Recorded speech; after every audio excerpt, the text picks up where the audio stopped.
Of course I was on mute. Hey guys, welcome to Strange Suspicion. It is Monday night, and as promised, we do have a very special True Crime Live, and we will be exploring the Idaho 4 case. I am here with Weird Bob. Hello, how you doing? Whoop whoop. Scrub that spreads love. DC Juggalo. Whoop whoop. Thank y'all for pulling up, chat. Are you guys excited for our special guest? Yes, I am. I'm so excited for this. What about chat? Yeah, chat, are you excited for our special guest? I know I'm hyped. Those of you, what was that, AC? I said I know I'm hyped. Okay, so for those of you who don't know who our special guest is a JCW wrestler. He's an incredible entertainer and athlete. Let's show him who it is. Kongo Kong. Take it back now.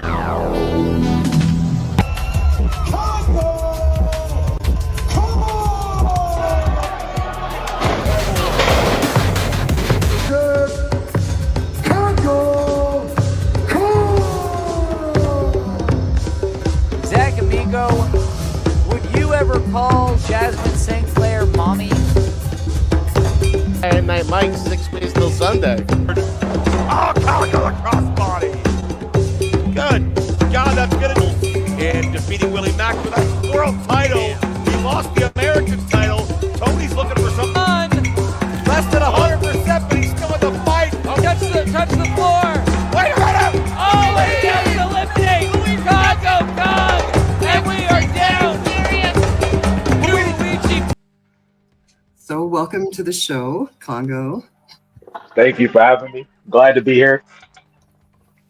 Yeah. Welcome. Welcome. Suspicion.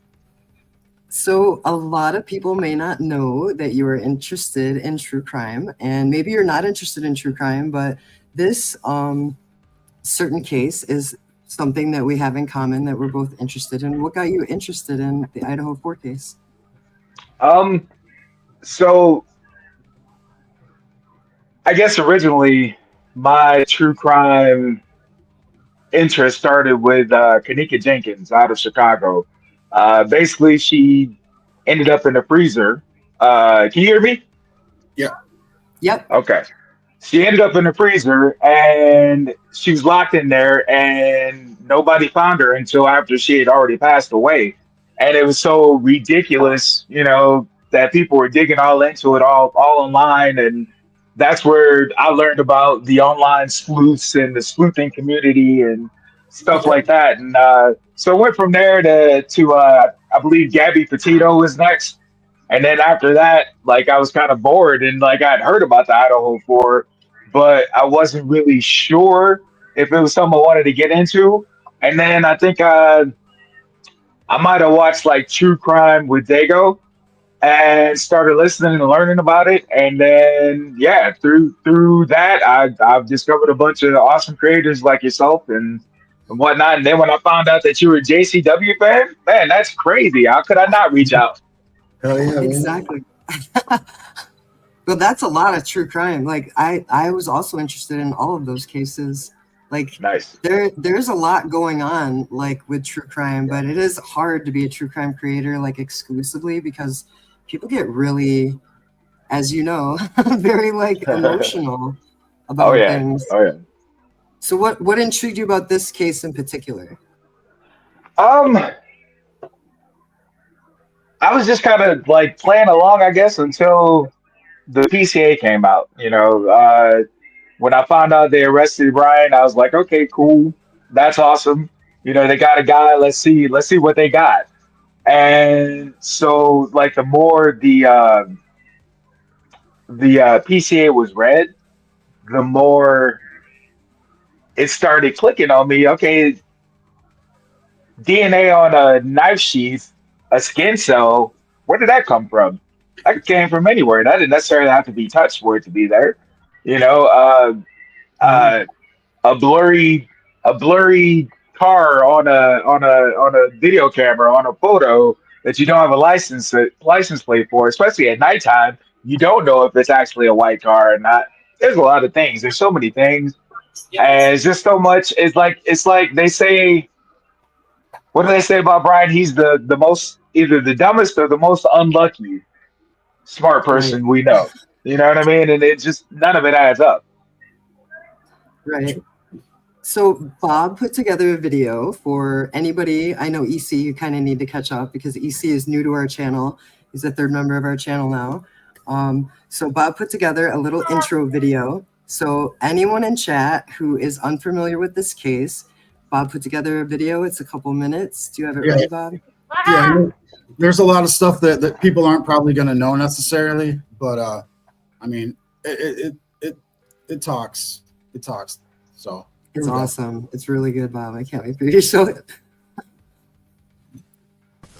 The opinions and speculations presented in discussions about true crime are based on available information, public records, and individual perspectives. They do not constitute factual claims or legal conclusions. Content provided is for entertainment purposes only. In the quiet college town of Moscow, Idaho, a brutal crime shattered a peaceful neighborhood. 4 University of Idaho students were found murdered in their own home. What followed has been a whirlwind of conflicting information, media frenzy, and legal chaos.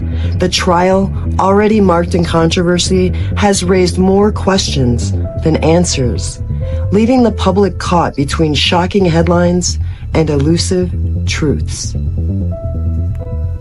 What you're about to hear may sound strange, because it is. Not because it's fiction, but because it's the kind of truth that the mainstream media must have forgotten how to tell.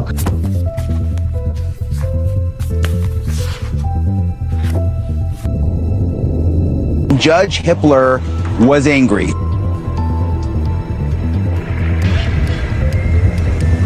You've seen the headlines.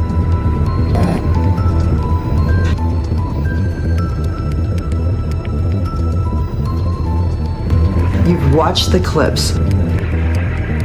But when you slow down and you listen close and you stop getting hypnotized by piano music and moody lighting, the whole thing starts to fall apart. Ethan's brother is also a member of this house. Now, these roommates immediately cleared no suspicion, no polygraph, not even a raised eyebrow from law enforcement. One of the cops said that one of the girls in the basement who survived went by the staircase and she thought it was Ethan and yelled at him to shut the fuck up, but it was actually the killer. No one calls 911 for a full 8 hours, not 8 minutes, 8 hours. And when the call does go out, it's not, there's blood everywhere, not, I think my roommates were murdered. No, the dispatcher gets told someone's just unconscious. 911 location of your emergency. Hi, something is happening. Something's happened in our house. We don't know what. What is the address of the emergency? 1122.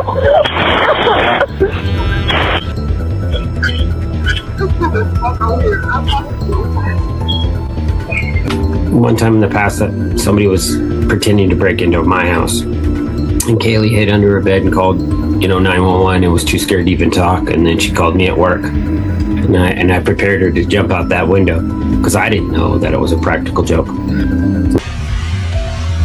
The alleged official timeline, and I say that with air quotes so big you could drive a Mack truck through them, tell us 4 people were stabbed to death in under 20 minutes, while 2 other people who lived there were completely untouched. Not a scratch, not even a mention of a nosebleed. And then here's the magic trick. And so he wrote about how to wear fiber-free clothing, gloves and overalls and boots and so on, to not leave your DNA and not leave your fingerprints. Well, he must not have paid attention to his own essay very well. It's all there. Apparently, it is one of the most gruesome crime scenes he's ever been a part of.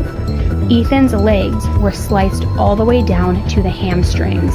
One of the girls was stabbed 54 times and beaten so badly that every bone in her face was broken and so sunken in that she was unrecognizable. Professional type weapon that couldn't break, and they weren't stab wounds.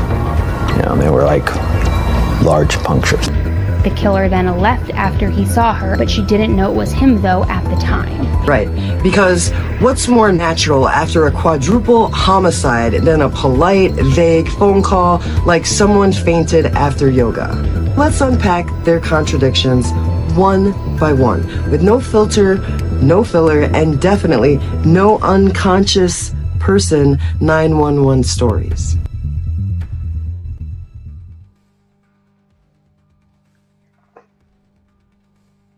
That was hard to watch.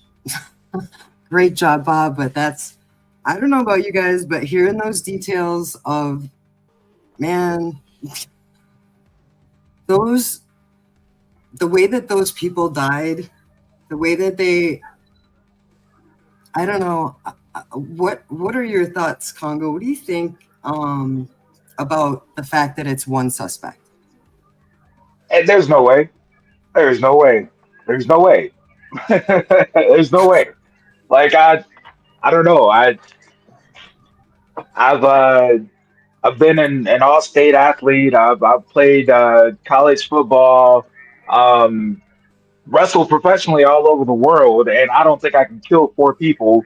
3 girls, 1 guy. What I'm saying, quietly in that amount of time, and not leave enough of myself, I guess, other than 1 little measly skin cell. It doesn't add up. Yeah, I agree. And you know what? That is an amazing example that we just got. Like you are a big guy. You know what I mean? I would imagine somebody, if you were in a situation where you, I don't know, drove around your town once and you had a small town and everything was located in the same area and they said, well, there's that wrestler, he could have done that. I can't imagine. Like people would be like, he probably did. You know what I mean? Because you're capable with your size. And that's exactly what it seems like. Spirit, but your size. That's exactly what it seems like. It's like they found him, like either through pulling him over or whatever, and they're like, yeah, we could probably use him for something later. You know what I mean? It doesn't set well with me. Yeah, look at that picture Bob put up there. I don't see bushy eyebrows anyway, by the way. No, not at all. And is that the one that Dayline put out?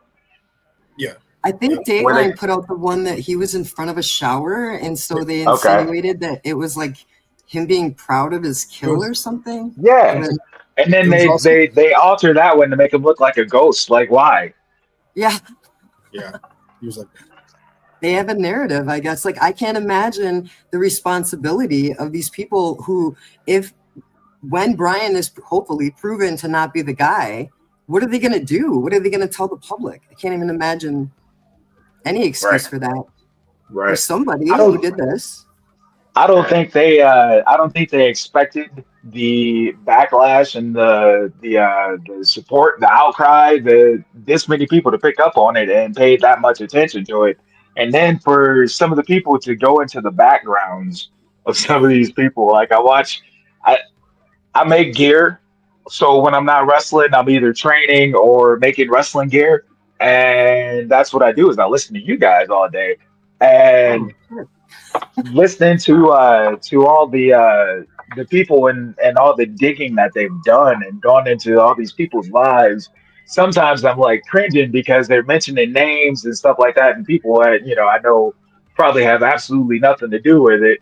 But again, it's kind of at a point where you have to not leave any stones unturned because obviously law enforcement dropped the ball on that one. So, it's a man's life on the line here. I mean, in addition to those 4 lives, you don't want to make it 5 just because, you found a piece of his skin cell on a knife sheath that may or may not have been, planted there or dropped there or, any number of things. Yeah, and I feel like the way they described those wounds on them was like, okay, so if Xana's fingers were almost severed and Ethan's back of his legs all the way from his hamstrings all the way down, that would make it imply that there was a struggle. So to me, it seems like there should have been or would have been somebody holding somebody back while somebody else did something. Yes. And I'm not a killer by any stretch of the imagination, but oh, look at Jeff putting out propaganda. I'm not a killer by any stretch of the imagination, but if I had walked past Dylan knowing that she was there, I wouldn't have left her. There's no way. Tired or not, she's got to go. You are a witness to what it is that I'm trying to get away with. You know what I'm saying? Why would I leave you there? No, she's got to go. That's a loose end. Yeah, exactly. Right, you can't be like. I would think you would check every room, right?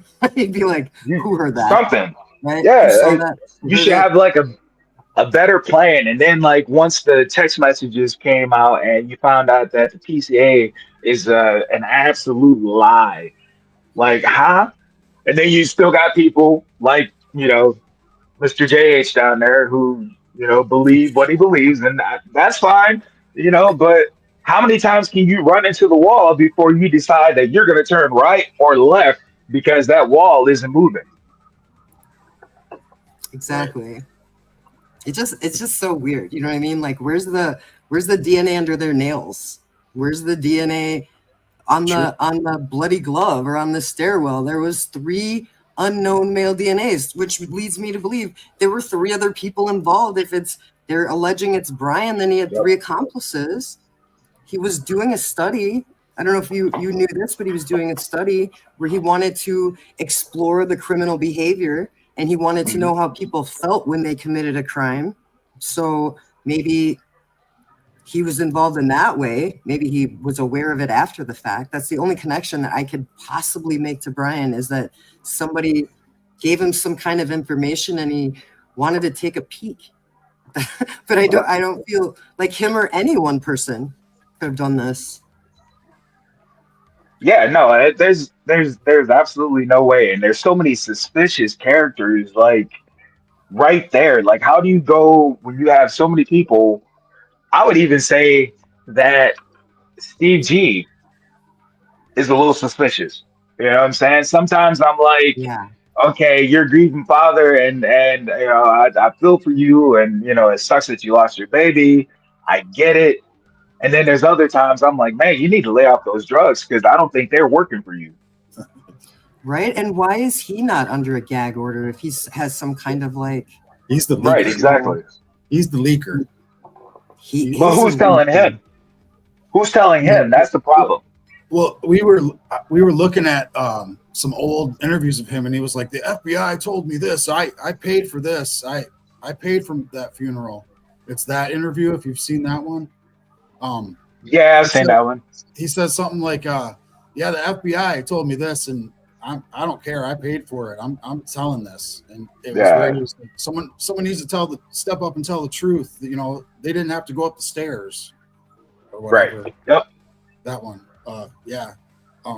Another thing I was going to say is we also heard during the trial, the roommates their faces are going to be blurred out, and they're going to be remotely brought to the courtroom, through a camera or whatever. But I thought that was kind of odd too, because everybody knows what they look like. They're not underage. They're not underage. Right. Hey, what's that privilege about? I don't understand that.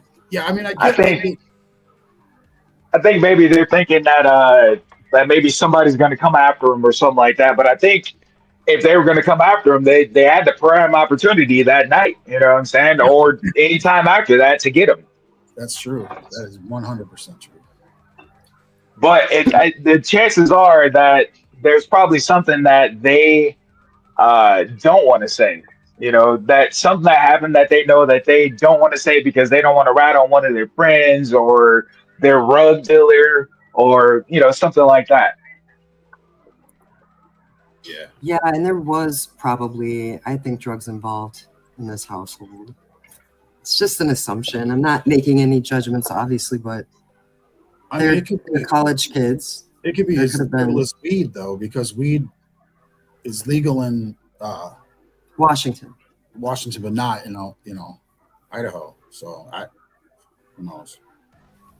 Right, but I wonder, like, if everything that Bryan was allegedly driving past all those times, if that was like the only place where there was things open at that hour, you know what I mean? It's as much as I try to watch the videos where people are driving through there or showing pictures, like it would all be a blur until I actually got to see it myself and see what was what. But I mean, what good is that going to do? You know, from what I could tell, there's not a whole lot, really super close, I guess. I don't know. It's crazy. I don't know. It's how many ways into that edition was there? There's only like one or two, right? I think it's two. Yeah. Are you talking about the street or the house? Yeah, to the street. Yeah, to get to the house. Yeah. Yeah, I think there's two. There's one main through town, and then there's right, Bob? There's like one main thing, but then you got to go down that road. But it also leads to like that apartment building, which is hundreds of people. So, so Bryan can't have a friend at the apartment building. Right. And they like, I don't know, left to smoke or left to get something to drink. I don't know. Drove around. I don't even think he was that close. None of the cell phone information puts him there. What they're trying to use, they're saying that the cell towers, which covered how many ever miles in a radius or whatever. Yeah, okay. So it hooked up to a cell tower that was how many ever yards away that it was supposed to hook up to. But what about that one that's missing that they don't want to give forward? Right. Right. And what about everybody else connected to them who was pinging off that same tower? Right. And exactly. In the same area. They can't say that any of those frat boys weren't in the same area. If any of them drove a car to the frat house, which is located right behind their house, they also were on the GPS a bunch of times. They also pinged off those towers. And for some reason, I feel like, I don't know what's going on. I don't know why nobody in that college is suspected. It blows my mind. Yeah, it's so weird. You got the frat boys, you got whoever was running in the background. The cops obviously look suspicious because you got all those body cams. You know, the one where they went and they knocked on the door for the noise complaint when he took the photo of her ID. How weird is that? What would prompt you to do that? Like, as a police officer, you're making contact with these people that you don't have any business making contact with. So, yeah, okay, it's consensual, but why are you taking pictures of her ID? You know what I'm saying? Maybe she didn't know that she didn't have to give her ID at that point.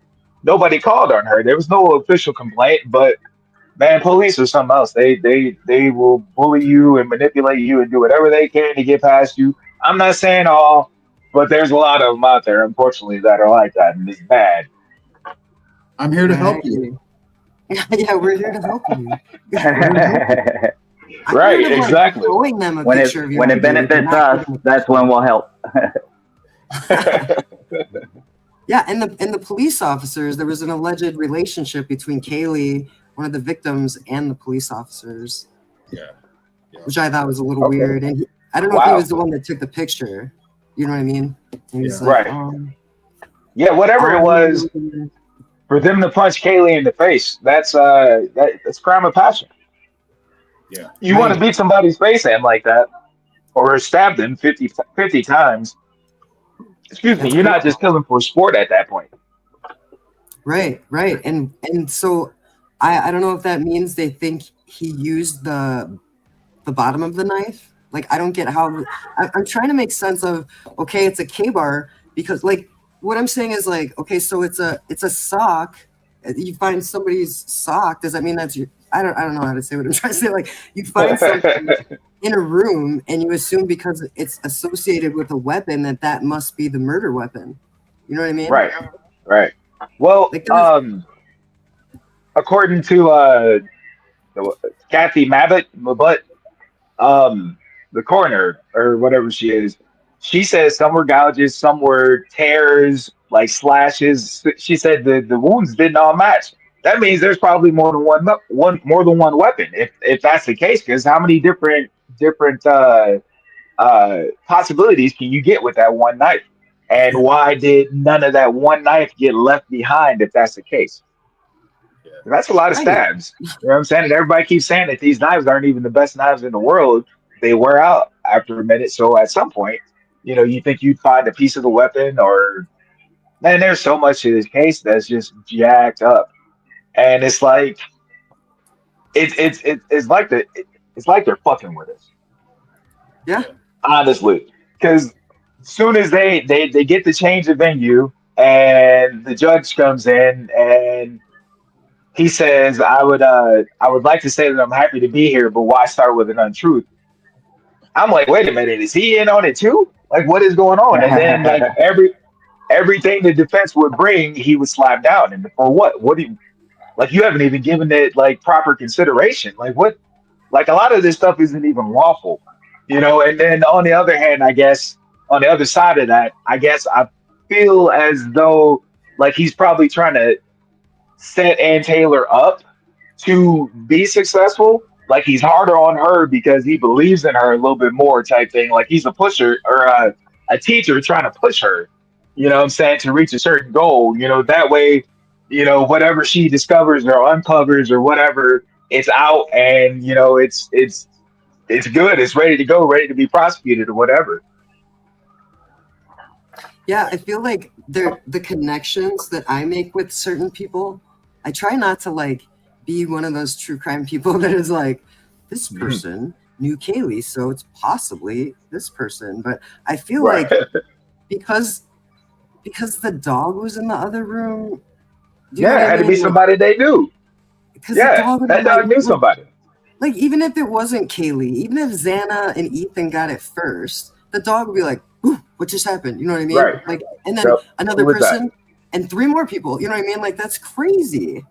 And then there's somebody in a room across from them just like, she texted, I'm screwed. So I think she was saying I'm scared. I think she was saying I'm scared and it was autocorrect. Oh, okay. But that whole thing is just, it's so crazy, and there's so many lies being told, and you hear one thing get corrected, then you turn around and it gets corrected again by the judge, and it's like, okay, what actually happened? Or do you ever want to ask the judge if he actually sat down and read anything about the case? Like when he started questioning Cyree, I was like, are you serious? Like what?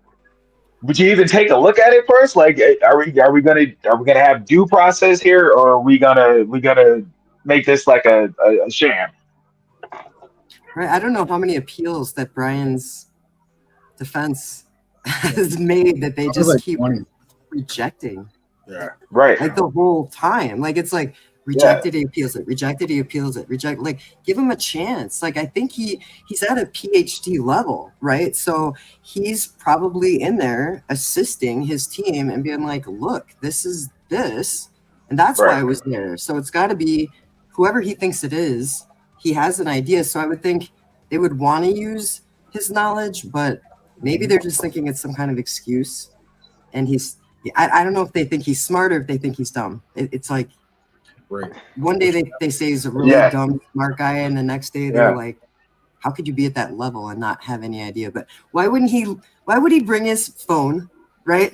Why would he bring his car and not park somewhere else and walk? Why would there be all these traces to him? It's like he's an open book. He hasn't even said a word. And I feel like... But the thing is, they haven't even actually tied any of these things to him. They don't know that that's his car or which one of those cars could be his car, because they all look like they're different according to everybody online, and what's up, backseat boys? But it's all, there's so many possibilities of things that could have happened that night. Him leaving that neighborhood, or not him, whoever it was leaving that neighborhood, or they could still be in the neighborhood. What about Eden? That weird dude. He just disappeared out of nowhere. Yeah. At first, he was oddly inserting himself into the case, like the dad does, DG, and then he just kind of disappeared, and now nobody knows where he is. Yeah, I feel like We I don't heard know. he was in Colorado or something, didn't we, Strange? Who did? What'd you say? Didn't we hear Enan was in like Colorado or something? San Francisco. Okay. Yeah. Yeah. He was forgiven on a lot of drug charges, and he was like, I don't know, it was weird. I felt like when he was talking, he's like, yeah, like I knew them, like I saw them, and I was like, you want this wine? And I'm thinking like, what you put in the wine? Do you know what I mean? Right. What do you mean? Like someone's giving you a open thing of wine, and it's some weird dude with like a Hesher like poncho on. He's like, hey, lady, you want some wine? He's like, yeah, I never really knew him though, but they were really nice. Like I felt like he was like, I don't want to say an incel, but like that kind of, you know what I mean? Like a guy that's awkward around women a little bit. Right. Yep. And then all of a sudden he disappeared. But he was on a lot of true crime channels, and he was very outspoken. Yep. And we looked into him, and it was like 5 or 6 felony counts of drug possession or selling drugs that they just forgave him of and put him out in San Francisco. He definitely. Because yeah, they could have been out with something, right? Doesn't that make him an informant? You know what I'm saying? Typically, that's what happens. Yeah.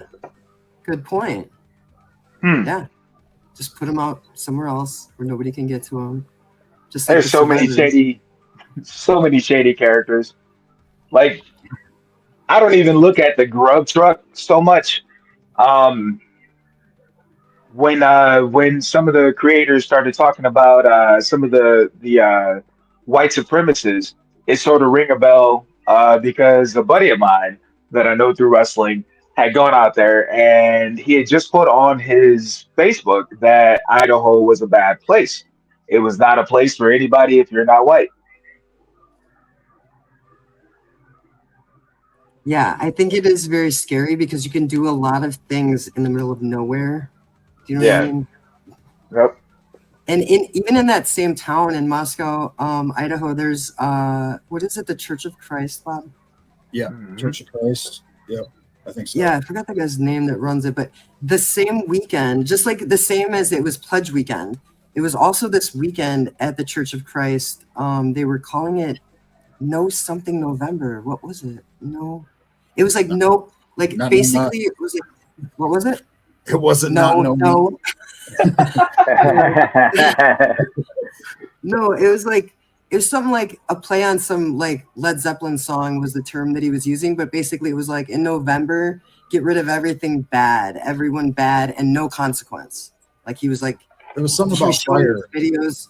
Wasn't it something about fire or something like that? He was setting like stuff on fire in his videos. Like he's a church. He's like he leads a church. Like and he's like take out, anybody different than you is how I'll put it. Like, but I feel like the only thing I got from the grub truck is there was one guy and he was wearing a jersey and he stood over by Maddie and he was like motioning to somebody. He went like this and he pointed to Maddie. So then I noticed before that he had put something in her mouth. And then I was like, well, that would be an easy way to kill somebody if you could knock them all out or at least get them kind of sleepy, because how are none of them like able to stop one person? It's 3-on-1. Yeah, exactly. You know what I mean? So somebody should have got away or something. There should have been somebody running down the street screaming. There's no way that 4 people can get off by one guy. And all those injuries, how could anybody like Dylan or Bethany mistake the scream is begging for life and fighting someone off who apparently is punching someone in the face 50 plus times? Like Maddie must have been screaming while somebody was punching Kaylee in the face. You know what I mean? It can't sound like anything else. I really don't believe that. I think the roommates had to leave. They had to left. As soon as they got together, like on their text or whatever they're showing us, they left. Yeah, I was just watching a video not too long ago, and they were talking about the roommates leaving and how with all the blood and all the death, because once your body vacates everything and all that stuff, and then plus the one of the neighbors said that the front door was open, and then the judge says that the back door was open. So if both doors are open and it's freezing in the middle of November, there's no way they could be in the house. No way. Right. And the smell, right? Yeah. Yeah, and I understand if they left like out of fear and there was no hope and they were like, what are we gonna do? We're just like little college girls. But I don't know, I don't know about just like booking out of there. Like they didn't even like open the door and they were like, what the fuck is going on out here? Like, I don't know. Right. Like those are their roommates. Right. They're all in those TikTok videos. They seem like close, nice friends, Call 911. Right. Yeah, call 911 at least. Like run out and be like, there's someone in our house. Man, that's something we learned from when we're 3 or 4 years old. Dial 911 when somebody's in trouble or when you need the police. Like, how is that not? I don't know. Somebody weird in my house, and I have the chance to call 911, and I'm worried about whether or not I can take them. Okay, I get that, but like, oh yeah, hey, we got these people in my house. Come get them. You know what I'm saying? Before I do, whatever. Yeah. Yeah, because you got two choices. I think you got two choices. You either try to help and fight, or you get the fuck out of there. But I don't understand any kind of option that you're just like camped out downstairs next to the open door. Do you know what I mean? Like what? And they're texting each other. So how are they doing that in the same room? And when they finally get in the same room, they don't like go, let's go look, or how do we know nobody's here still? Like they didn't call anybody. They knew what happened because on the 911 call, I mean, how do you know she's unconscious if you didn't see her? You know what I mean? Right. And how did you not see all that blood? Yeah. No mention of it. None, not at all. And if you stab somebody, I've cut the fingertip and like bled all over the entire kitchen, so I know stabbing somebody's gonna be bad. Yeah. Right, and he said puncture wounds. So I'm trying to okay, so that's weird because it could be like a golf club. They had a golf club right when they opened the door. So like I'm wondering so they're grabbing all these things that are already in the house maybe, and they're like already familiar with the house. So they're like, well, when you walk in, they have that golf club. So one person can grab the golf club, and then one person can come in the back door, one person come in the bottom door. Maybe somebody comes in on the balcony. Maybe somebody's already in there. They came back with them. I think they knew the lay of the house. They've been there before, like Sideboard Mama says, it was a party house, so yeah, it makes perfect sense. What was I gonna say? They knew the house, and they had to have known. They had to have had the target. So whoever the target was, they went and got them first, and I believe the other set of people were, just casualties. They just came in afterwards. Yeah. And I feel like, so if it was the people on the second floor and Dylan was also on the second floor, if they were first, and then she heard people upstairs, maybe she didn't run downstairs because she didn't know if somebody was still on the second floor, but I feel like that was one opportunity to run downstairs. Or if she heard it upstairs, she said she heard the dog, she thought somebody was playing, but that's what fucking pisses me off. Like, are you really going to say you thought that was somebody playing with their dog? Because we're talking about Kaylee and Maddie. Kaylee's one that's getting punched in the face, and that sounds like she's playing around with her dog. There's no way. So to me, it's just my opinion. But I feel like maybe they already happened. I feel like they already knew it happened. At the very least, Dylan. I'm not sure about Bethany, whatever, but if Dylan was right there on the same floor and all, yeah, no, she knew what was happening. That's crazy to even think not. Right. Yeah, and she was face to face with this person, and she was tripping though. Remember, she drank that. Bro, she didn't be like, "What the fuck," and push him or something. You know what I mean? Anything. Right. What was that? Who's this fireman that you saw? Yeah. She's got all these eyes drawn all over her wall with bushy eyebrows, and we're Creepy. wondering where she got bushy eyebrows from. And it's so much. They keep saying coincidences, but it's like it's a forced coincidence, you know? Yeah, Like she was like hallucinating.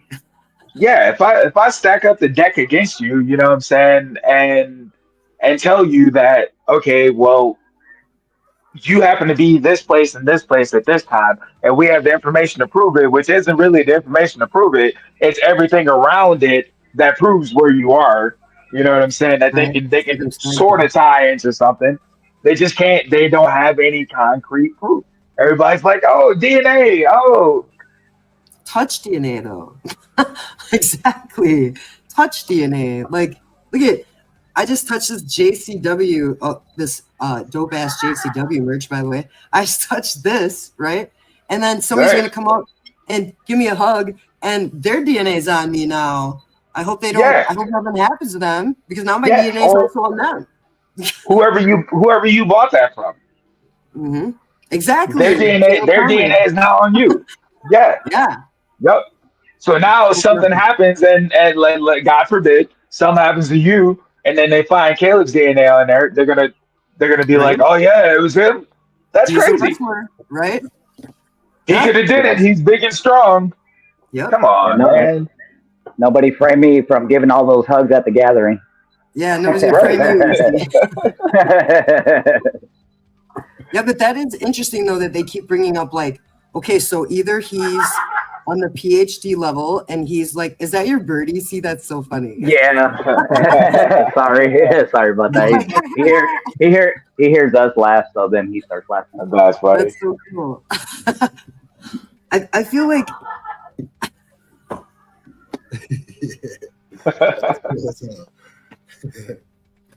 no, I don't know. Cyborg Mama, I don't know if it was the frat boys necessarily. I don't know who it was, but it was more than one person. I don't think it was Brian. That's for doggone sure. I would love to get a clue as to who Ann Taylor would think the alternative suspects would be. You know, you hear all these names, and I mean, honestly, all of them are credible because they are all closer to the victims. To the victims than Brian ever was. So it makes more Like, sense, you know. It could be an ex-boyfriend. It could be a jilted law officer, whatever. It could be, you know, an upset frat. It could be a steroided. You know what I'm saying? Lost his marbles for a minute. What it could be all that. Any of that. All of that is plausible. Way more plausible to me than somebody deciding that, you know, hey, I'm going to ride around in the middle of the night and stalk these random people and then go kill them for no reason. Right, because I don't know if it's because he has the knowledge, but I myself have a master's degree in psychology, and I can tell you we studied serial killers. We studied all of that stuff because that's insane. You know what I mean? So like, it's not out of the ordinary that he knows that stuff.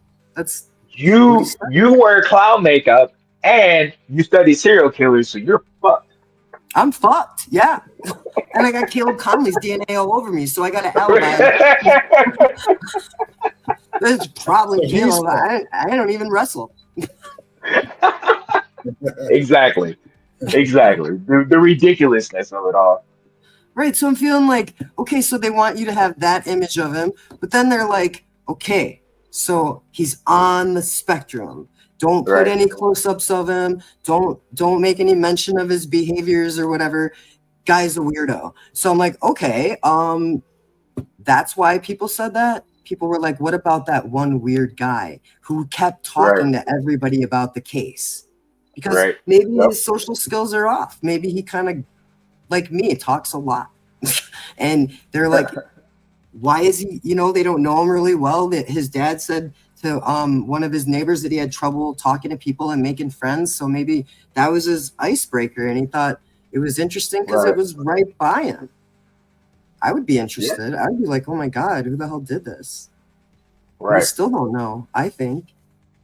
And there's so many people saying, you know, what the parents thought and um, what the parents, what the family thought, what nobody knows any of this stuff. That's the bad part, is that unless this stuff was caught on camera, which I can kind of believe it was, because now they're passing around pictures and putting in contacts in their phones, all that stuff. And yes, Dr. Fell, I have had the grape soda hot dog. I love it, especially with the coleslaw on there. And yeah, I mean, yeah, that, like, if I don't see the grape soda hot dog guy outside of our shows, then I'm kind of a little upset. But I get it. You can't go everywhere with us. Batman, shout out local clown crew. Whoop whoop. Yeah, local clown crew. Yeah, those are Yeah, good Batman. Fago dogs. Yeah, Batman's the cook. And he's so nice. We were like, how much? And he's like, whatever. And I'm like, you can't do that. Like, he's buying all that stuff, and he's the one standing out there feeding everybody. Right. I see people eat like 3 or 4 at a time. Oh yeah. He said, he goes, just make sure you tip the people inside or whatever. He's like the bartenders. Oh, really? What a Yeah, nice that's what he guy. told me. That's what he told me, because I was gonna give him. I was like, hey, I'll give you something. He's like, no, I'll just give the bartenders or something a tip. I was like, all right, cool. Is that the same guy as at the gathering that does it? I believe so. Probably. Yes. Is he? Oh, it is. He was set up at the Gloom to the Gathering. Oh, okay. Say what? Yeah. Oh. Where Humboldt performed? Is that what you're talking about? Yes. Yeah, we had a Gloom to the Gathering performance. Team MUJ had the beer exchange, and local clown crew had their Fago dogs set up right next to it. Yeah, that guy's super nice. If anybody's going to the gathering, make sure that you do something nice for that guy. He's feeding everybody. Everybody. And if you are hungry and you have no money, go over to him. I'll give him a few extra dollars. I think he's a good guy. He's a nice old dude. Absolutely. Absolutely. For the most part, my experience with the Juggalo family has been nothing but love and good times, man. I absolutely am so glad that somebody discovered me and they wanted to bring me into JCW. Yeah, JCW's on fire. You guys have been doing a lot of shows, like, nonstop. It's got to be exhausting. Yes, it is. Especially when you're making gear for half the crew, and you still got your own list of customers to do. Yeah, That bird. Sorry, he's silly. That's I'm awesome. gonna have to get a bird picture so I can put up of your bird. Yeah, like the raccoon. Okay, he wants to be the star of the show. Yeah, I think you guys are doing really good in JCW. We've been making videos since Devil's Night, right, Bob? Yeah. And I remember that. Yeah, and we are gonna be at the gathering, and Jay said that we're gonna have press passes there, and that Awesome. I know you guys have your own pavilion this year. Is that right? Yeah. Yep. That's amazing. Yeah, we get That's all pro. So it'll be for. Yeah, So I'm you excited. know if it's the first 2 days, or do you know anything about that? The JCW. I believe JCW. There is a show like at a Tuesday or on a Tuesday at a bar, I believe, and then I believe for sure the 2 main shows with us versus GCW happens Thursday and Friday night, I believe, or at least I hope, because I got a wedding on Saturday, so that's gonna be hard to explain to some people. Right. They're like, hey, let's pre-record it. Gotta be somewhere. Got some stuff to do. Yeah. So I don't know, Bob. Did you have any questions for Kongo? About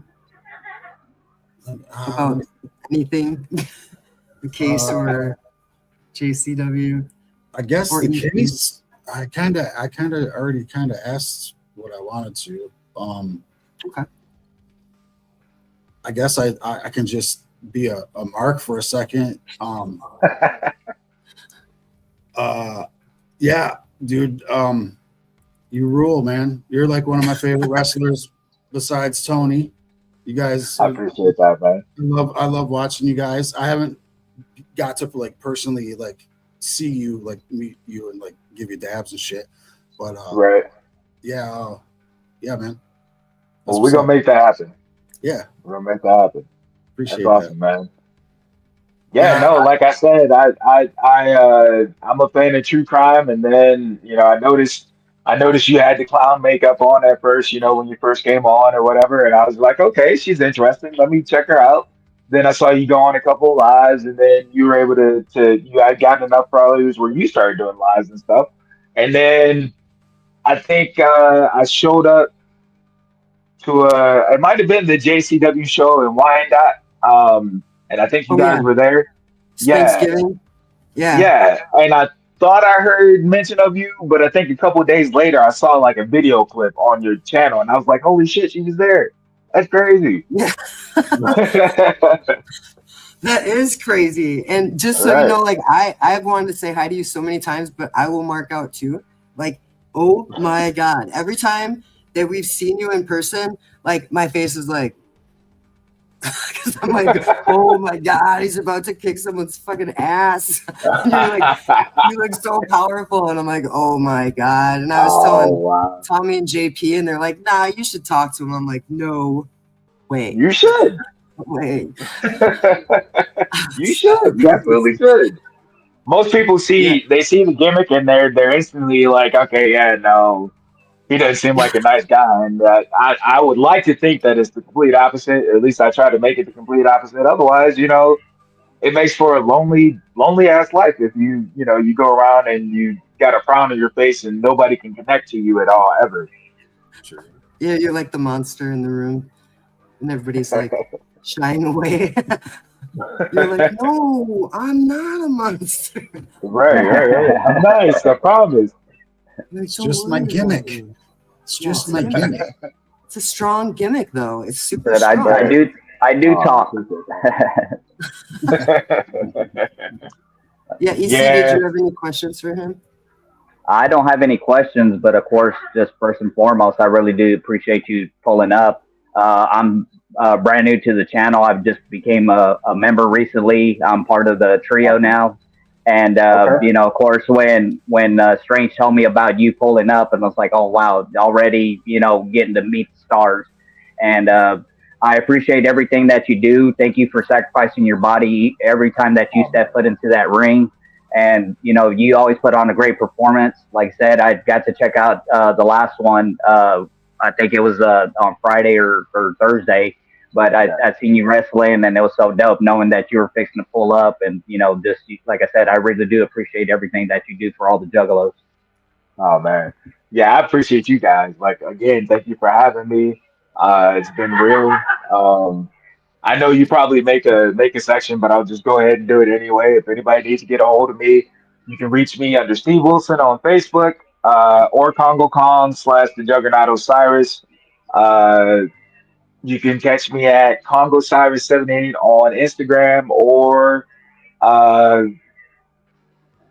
what is it on YouTube? At Real Congo Kong on or not YouTube. At Real Congo Kong on Twitter, X, whatever that is.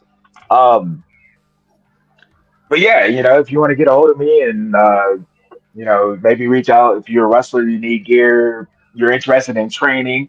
I have a training school here in Indiana. I also will come and wrestle at your event, or I'll do an autograph signing or whatever it is that you need me to do. Awesome. But yeah, no, again thank you guys so much for having me, for reaching out to me to take a look at your video so that we could talk. I thought that was awesome. I was like, holy shit! We do And have so one now, more question from the chat on the screen. Hawkeyes was saying she had a question, and she was asking, do you think they were unalived before placed in the house, Kongo Kong? it's so hard to know. Like, yeah, especially without being able to go in there and see, like, if there was blood or where the blood was. Like, if I could see photos, that would tell me a lot. If if there's photos and there's little blood and these girls are actually not reacting to this blood, or there's no blood for them to react to, then yeah, that tells you that they were done up outside of the house. But we don't know anything yet. That's the suck part. And then having to wait for this trial, if it keeps getting continued or whatever, I hope they just get rid of the DP. I think that would be the best thing anyway. Why do they have this man, under those confines, Right. and they don't have anything concrete holding him? That's the problem. Right. I don't know how that's even legal. It doesn't even make No, sense. it's not. It doesn't make sense at all. And I would like, it'd be nice for the Department of Justice to step in, but I have no false idea that would happen. Exactly. Right. You have to kind of just hope for the best, but unfortunately, he's gonna face the firing squad, and I think they have to blame somebody. But I really hope that he's got some kind of alternate suspect that's just gonna turn everything around. But hopefully, that person hasn't already hurt somebody else. I think between that and the Syray evidence, I think once the judge either decides to stop playing along with the prosecution, or wakes up and sees exactly what is going on, you know what I'm saying? Which is, how do you not look past your nose and see that there's a bunch of bullshit going on in this case? I agree. I totally agree. Yep. This case is a mess. That's all I know. It is a hot mess. It's a hot mess. And someone needs to clean it up. That's all I know. Like, this guy, I'm glad, the only reason I'm glad they're going to delay the case is because it happens to start right at the same time as the gathering. So I'm like, just give it 1 week. That's all I can. A week, yeah. Yeah. It don't need to be much. It don't need to be much.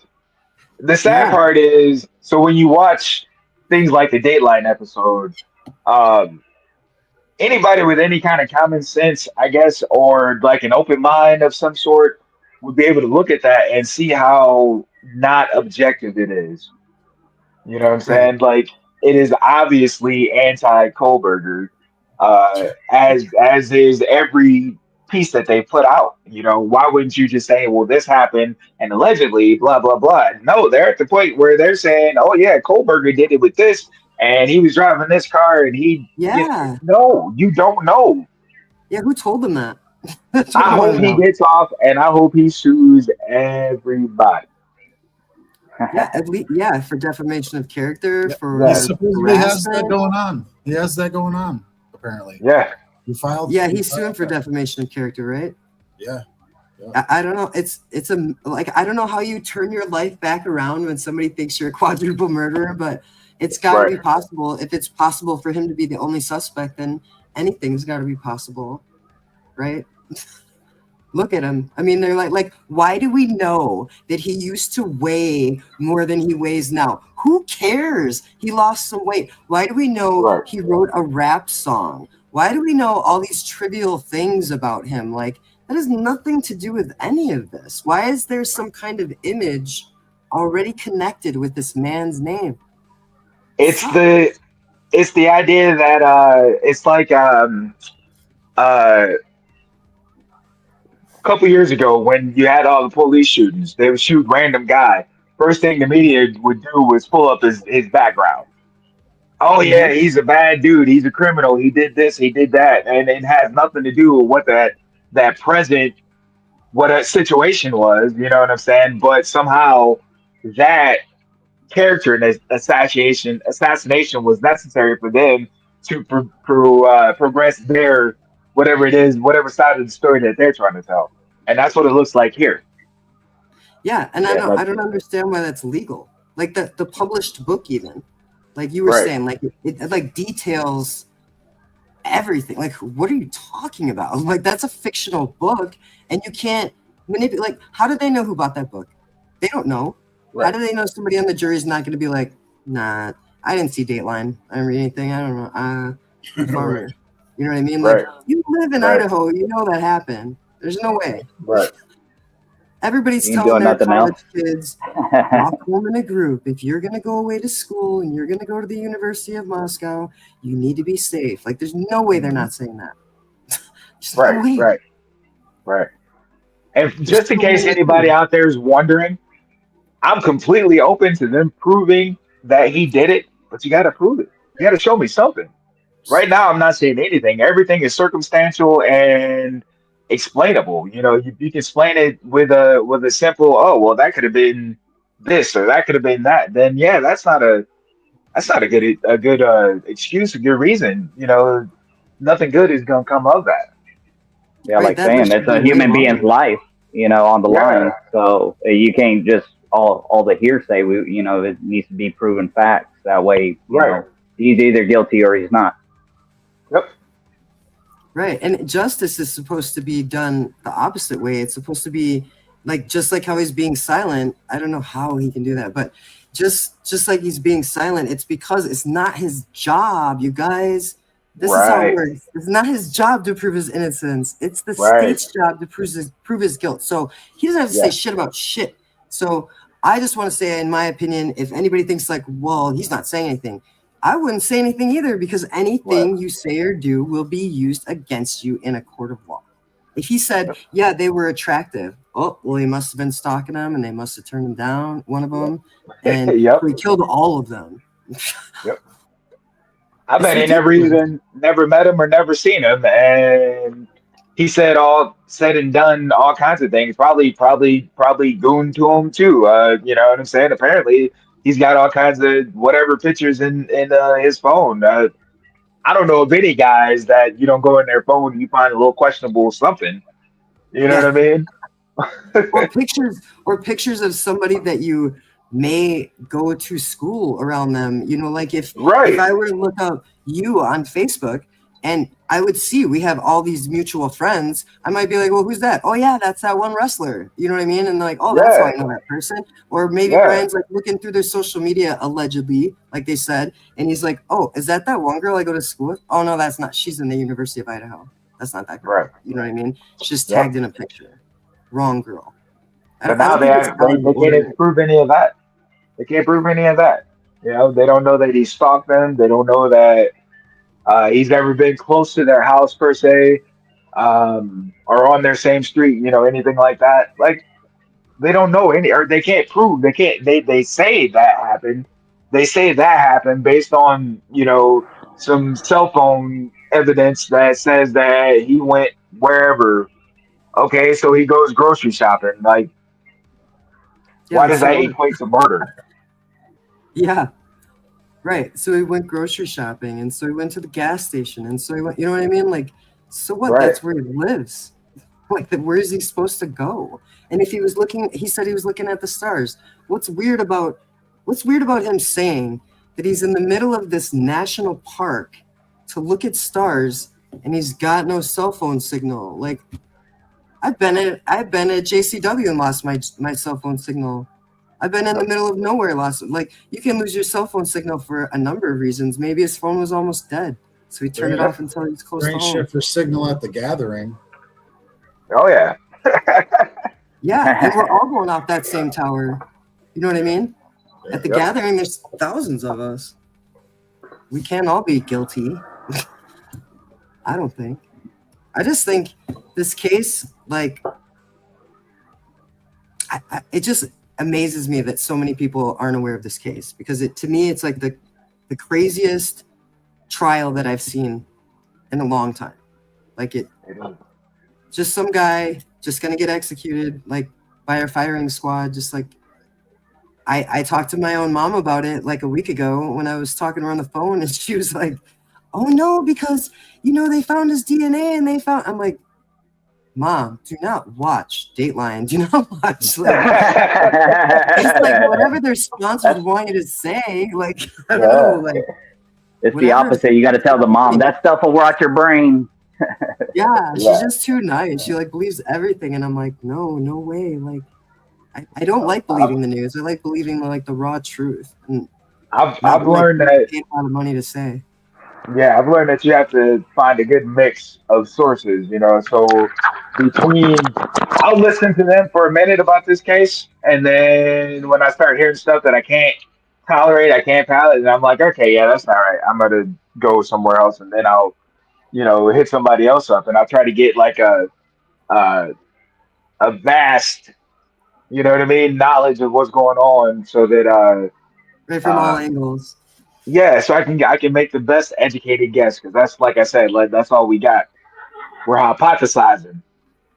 Exactly. That's all we can do. And we can't watch the grub truck for 4 hours for like 5 videos. You know what I mean? Like, you gotta be like, okay, this is the part that stands out to me. This is the part, or like all the blurry footage where people see shadows of this or shadows of that. And the other thing that I didn't like was the audio from that apartment building on Linda Lane, because that apartment building has so many people in it already. Like, you're telling me that you're picking up clear as day stuff all the way over there, but nothing from the apartment building. Do you know what I mean? It's so many people being like, what about this? What about this? We saw a video of a girl next door who apparently heard it, covered her ears. She was like, oh my God. Well, then we found out that was fake. The worst part about true crime creation is that people want clicks. So they'll make things up. Yep. And I just want the truth to make sense. That's all. Yeah, absolutely. Absolutely. Some of these people out here that are, it's almost like they're shilling for the prosecution, and I don't understand that. Like, there's only, I don't know. I guess I was just raised with a certain amount of integrity. You know what I mean? I can only, if I gotta lie, it's only in an absolutely necessary situation. You know what I'm saying? And it better be for the better. You know what I'm saying? For somebody's good or something like that. And yeah, like, to sit up and lie about this case, I couldn't do it. I couldn't do it. Couldn't live with myself. And I couldn't, I don't know. I think by now, if I was Bryan, I would have at least like that, like something, anything, like anything. Something, yeah. He always says something that's so stoic. Right. Yeah. He's so just like, what were we talking about? Oh, is that what I did? Oh, okay, they think this. He's like, all right, write that down. That doesn't make sense. Let me tell you why. I bet he's like dictated to Ann Taylor all kinds of things to use during the trial. Oh, I'm sure. Like, I would love to hear a conversation between them two. That is Kongo Kong, you dumb. See him? What is He's it? Right under me. Right there. Oh, Jesus. That's Kongo Kong. You see that? See that? See that? Does that make it look more real to you? Right? They're like, imposter. See, there you go. I'm sure he was joking. It's like, what? Yeah, you got your name on the chat. That's stream. That really is him, though. That's really Kongo Kong. He's actually very well spoken. You're very well spoken. You're very well versed in this case. I'm very impressed because a lot of people don't follow true crime. And I feel like, oh my God, is this like worth doing content over? But I think we've been doing this case for 2 years and it just gets weird. You know what I mean? Like, worse and worse. Time. There's nothing good about it. Yeah, I'm like, what's the lie today? Let's check it out. And I go to the site and there's like 50 documents. I'm like, great. That's awesome. And they're all like denials for any kind of appeal or any kind of motion from Bryan. They're like, no, don't talk. Right. You don't want to talk, then don't talk. Right, yeah, exactly. And then like Hitler, I guess Hitler has the background in civil cases. And so in civil cases, it's on the defendant to prove their case. And I think he forgets that when he comes over to the criminal side, because Ann Taylor's had to remind him a couple times, sir, my client doesn't have to prove anything. The burden's not on him. Yeah, and about her, she has been this whole time diehard against the fact that Bryan has done anything wrong. And I think that says a lot, because if I was a lawyer and my reputation was on the line and this case got this much publicity and I thought for 1 second that I was defending someone who did something so horrific, I'd be like, no, we're going to see how it goes. I wouldn't be like, nope, there's no way. And she seems even emotional. And she's like, Your Honor, Bryan didn't do this. Like, She spoke find the up in guy. court about him. Yeah. Yeah. That's huge. You know, if somebody's going to speak up in court and, you know, run the risk of perjury, Mm-hmm. that should tell you right there that you know, she believes 100% her client is innocent. I believe 100% her client is innocent. Right. And when she finds holes in the case, like where she's like, okay, where's the rest of the text messages? Like, well, they got rid of those. You know what I mean? Like, where's this Right. at? We don't have that. And she's like, well, then what do you expect me to do? You're just Right. giving me evidence pointing to Bryan, not like the whole picture. But I don't know. Like you said, somebody told you Idaho's a bad place, and maybe it's a real old-fashioned line them up on the wall and shoot them. I guess they were voting too on the fact that they would have a facility to do the firing squad. They were voting on it. And Ann Taylor brought that up in court. She's like, I know they're already voting on a facility. And the judge really monotone said, they already built that. Like, they already built it for millions of dollars just to kill this guy. Just Like, to kill somebody. Jeez. what is happening? That's wild. Hey, so if you're gonna do that, then save it for the guys that deserve it. Right. Why didn't they do it to the Daybells? They're from Idaho, and they were out on bail from what I understand. But I don't even get that. Like, who gets bail and who doesn't get bail? Like, there's no evidence, so he should just be on call. Yeah. Yeah, exactly. Keep your eye on him if you want. That's fine, but it's just stupid. Like that Hunter kid, that frat boy, we were watching the memorial that they did, and there's these sorority girls, and they're crying their eyes out and very emotional. And that Hunter guy that was on the 911 call, he's up there talking about how Ethan and him played a round of golf, and Ethan owed him all this money for beer, and he never did get that money for beer. And Ethan was always the guy that borrowed beer from him. Like, it was weird. It was like a bachelor speech at a bachelor party. I get people. Yeah, people deal with grief differently. And so Steve is an odd one to me because he's never like broke down or like started to break down. I think I watched one or two where Christy broke down. The video I watched where Hunter is speaking at the service, forgive me, that doesn't sound like a regular you're my bro type friendship. That sounds like it was a little, you know, little extra in there. Like he was really, really fond of Ethan. And it was a good promo. He did a lot of sniffling. Yeah, and there's you know, most of the people that they have interviewed about this case, they seem off.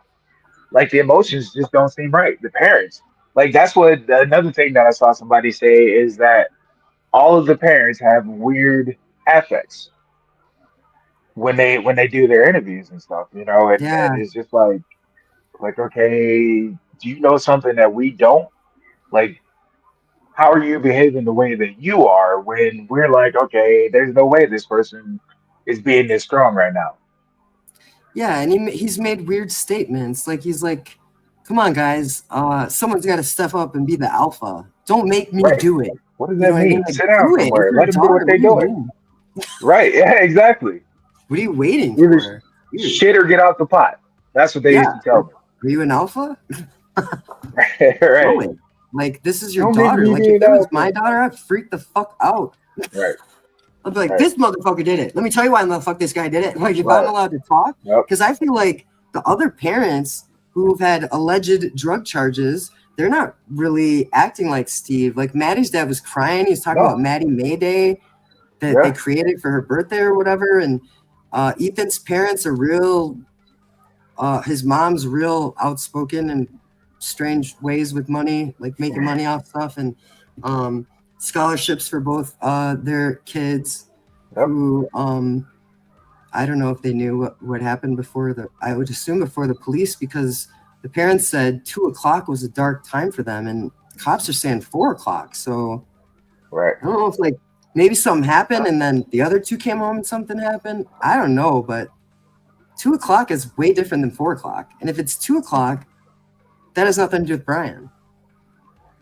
So I'm wondering, like, are we in some kind of weird warp somewhere where none of this makes sense to us, but everybody else is piecing it together? I mean, without like trying to have a bias for my own opinion, I'm like, just show me something. It's a true crime matrix if there was ever a true crime matrix. Yeah. You know what I'm saying? Yeah. Definitely that. Definitely that. Yeah. Let's see. Yeah, okay. So, I don't know. Yeah. That was pretty crazy. Yeah. I got a question. Do you okay. Have you followed the Karen Reed trial at all? Little bit. A little bit. Yeah. Like I haven't really been keeping up with the trial per se, but like none of that makes any sense either. Right. Yeah. I believe a police officer did it in that one. Right. Richard Allen, that didn't make any sense. Yeah. That was crazy. Yeah, there's a lot going on that, you know, we have to be eyeful of. Yeah, and a lot of it involves corrupt police, which I find very interesting. Because like in the Karen Reed case, it's like they're all cops. They all know what terminology to use on the stand, and they'll tell their family what to say. And it's just like, just tell the truth. Like everybody's getting caught lying, but nobody's being punished for it. Like, right? Do-over? Like, no, not do-over. No. Dylan and Bethany, if they knew something, why is there no suspicion that they knew? That's the only thing that makes me mad. You know what I mean? Like, maybe it was a planned thing. Maybe it was a prank. I don't know. Somebody had a real knife. They didn't know it was a prank, or someone was on drugs, or maybe it was one of the people who died. I don't know. I don't know. Yeah, when I discovered that she had more of Ethan's DNA under her fingernails than Bryan's, I'm like, okay, what else are we saying here? Like, what? Because they did the probability of the DNA or whatever. Like they read it in a document. I think Jules of All Trades did it. Either her or Miss Potts, and it was saying that Ethan, it was like Ethan, who's the one suspect that they don't bring up very often. Not Showalter. He was a local criminal. He ended up leaving the area, and they believe that's the guy who showed up. No, not him. I can't think of his name, but it's a guy that they thought that went to Tennessee and flagged down a cop to tell him about the case and who that guy. Yeah. Yeah. I can't think of his name. I know what you mean though, yeah. But they think his DNA has more probability of being under her nails than Bryan's. And that was the first time I'd ever even heard of his name. I'm like, wait, who is this? And then people started talking about him and you know how he was a criminal from not Farley. No, it was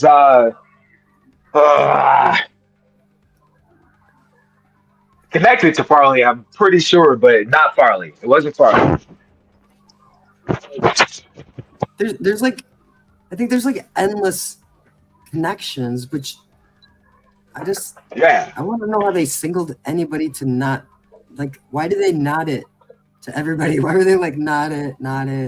Like, no way. Like, so quick.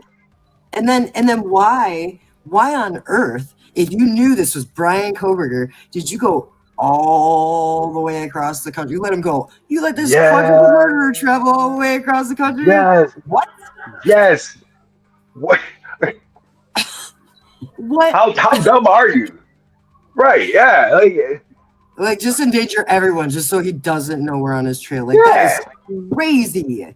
He could have killed all kinds of people along the way if he was guilty. Zigzagging along the country. You lost him at one point. Yeah. And there's no telling what he could have did in that time. That's crazy. Right. They lost him. He wasn't even trying to get away. That's what blows my mind. Right. Right. Just drive him with his dad. Gotta love him. Trying to mind his own business. Pull him over. And then he's like, I don't know, something went on. I'm getting out of there. I'm going home. You know what I mean? He's like, where are you going? He's like, to get Chinese food or Thai food or whatever he said. Right, whatever he said, yeah. He's like, right now, I'm getting Thai food. I'm not the guy. I'm not the guy. I'm surprised he didn't say that because there's no way he didn't know it. It was already a month later. Yeah, he had to have felt suspicious about it. You know what I mean? Especially after that second one. I've been pulled over for following too closely, and I knew it was complete bullshit. You know, so I imagine that they use that quite a bit just to pull people over, and then to do it twice in a row. Like, okay, what's going on, guys? Exactly. Cat's out of the bag. Cat's out of the bag. Yeah. Yep. Tricky people. Cops. They gotta say what they gotta say, but what bothers me is like what they don't have to say. You know? Mm-hmm.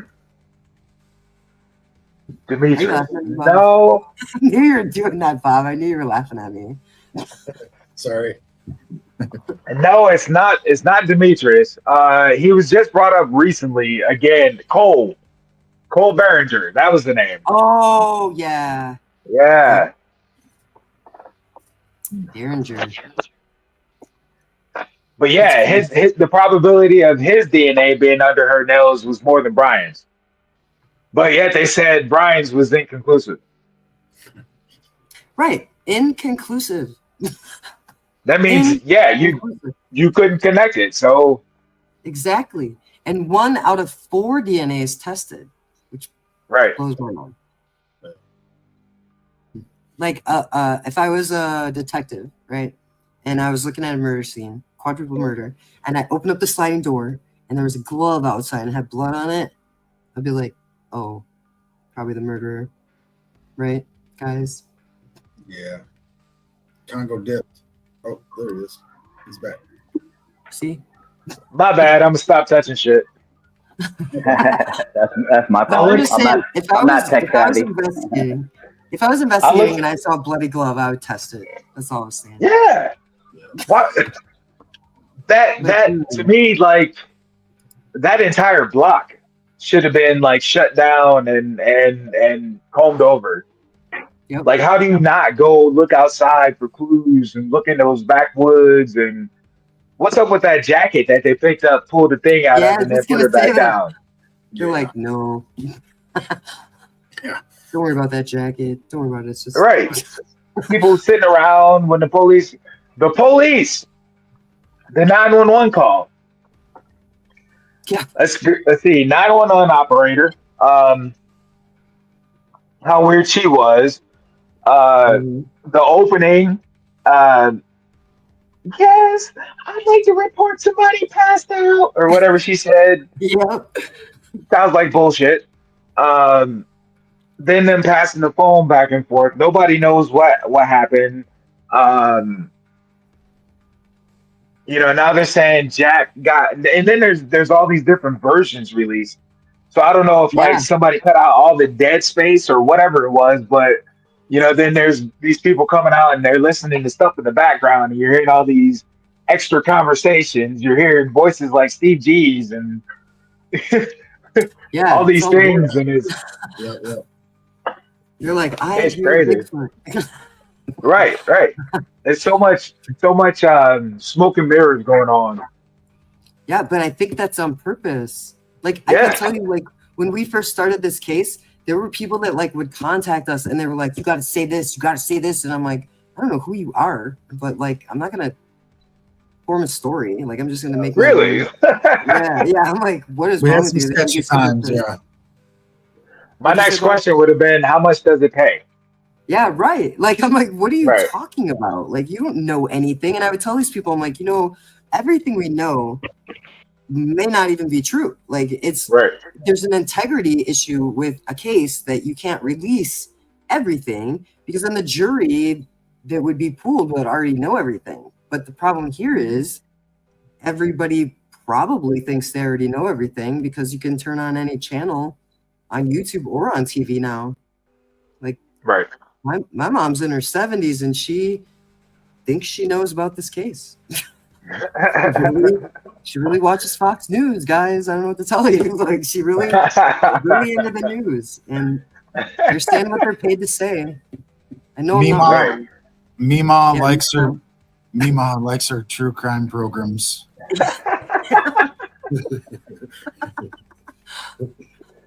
Ha ha. Shout out to Nima. All right, for sure. Right. Shout out to Nima. Much love, Nima. Yeah.